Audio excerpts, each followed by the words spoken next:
Assalamu alaikum. Everyone, we're here in DC. You can just show the scene right behind us.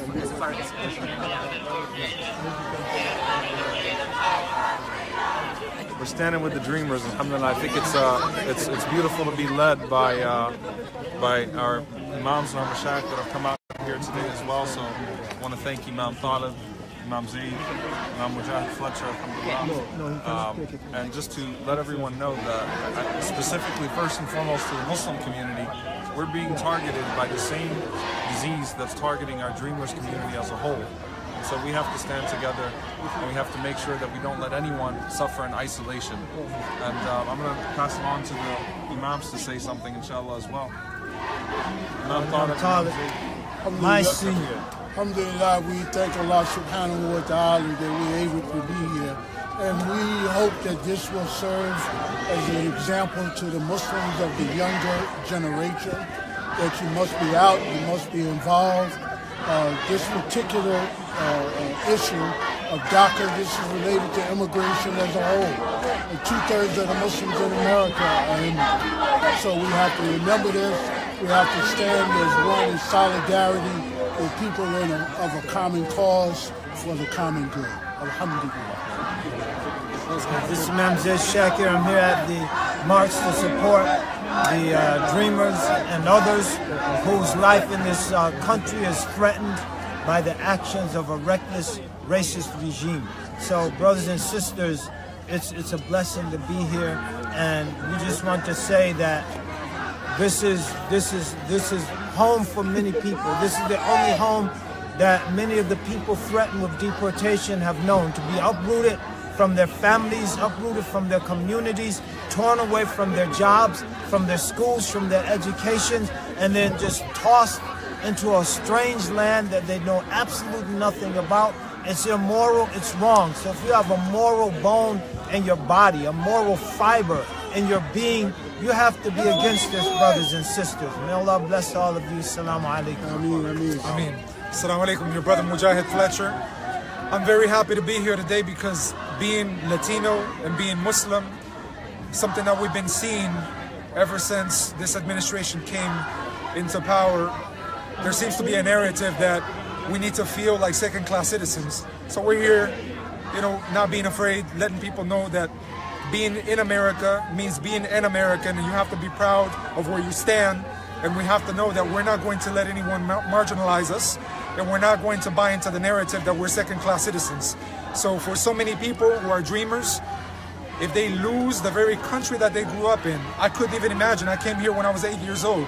So I have a moral, personal responsibility to be here because I grew up here in this country.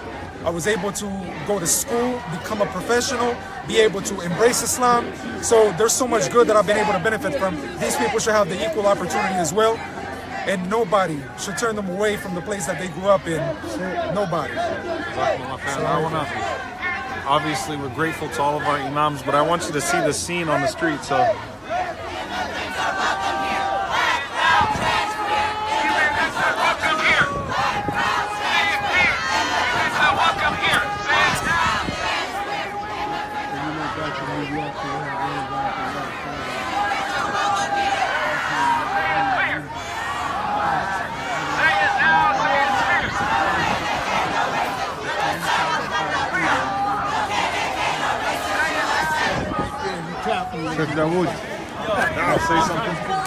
Assalamu alaikum. I'm here today along with the imams and the rest of the activists in our community today to support the Dreamers.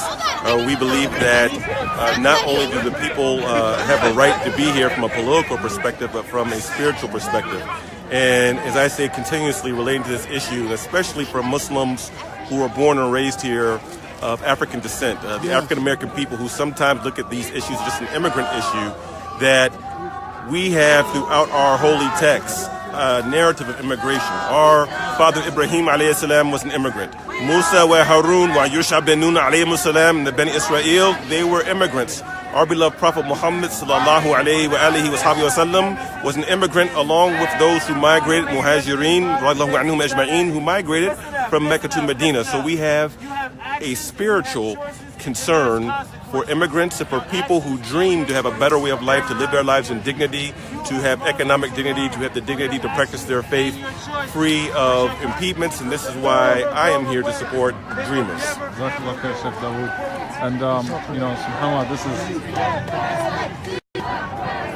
I think that this is a turning point, inshallah, to have people come out from the Muslim community, to have our leadership, to have the imams that are here standing here, alhamdulillah.